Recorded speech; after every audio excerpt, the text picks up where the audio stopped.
ظل الصبي يهز رأسه ثم عض قلمه. ناداه المعلم بغضب إلى مقدمة الصف، لكنه لم يصدقه وأجبره على الاعتذار أمام الجميع، ووعدهم بألا يصدر تلك الأصوات الغريبة مجدداً. عاد الصبي إلى مقعده وهو يشعر بالخجل. بعدها تم استدعاء والدة بوبو إلى مكتب المدير، وعندما رأت ابنها يبكي لم تلمه، بل غضبت من أسلوب المدير الفظ وسحبته فوراً من المدرسة. كان سبب الأصوات الغريبة هو إصابته بمتلازمة توريت، وهي حالة لا علاج لها، وغالباً ما تبعد المصابين بها عن المجتمع. قالت الأم: أنا آسفة يا حبيبي لأني أخذتك هناك، فلننسى الأمر.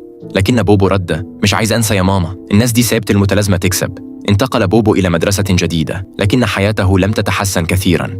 أراد التحدث مع المدير الذي لم يوبخه هذه المرة، بل دعاه لحضور الحفل الموسيقي. خلال العرض بدت أصوات بوبو غريبة وسط الموسيقى، لكن بعد انتهائه صعد إلى المسرح. ظن أنه سيتعرض للإهانة، لكن المدير سأله بهدوء: وليه بتعمل كده يا بوبو؟ أجاب: علشان عندي متلازمة توريت. تبدلت نظرات الطلاب وفهموا معاناته. قال بوبو: نفسي أتعامل زي أي حد تاني. نزل من المسرح وأصدر أصواته مجددا، لكن هذه المرة لم يكن هناك استهانة، بل تصفيق حار.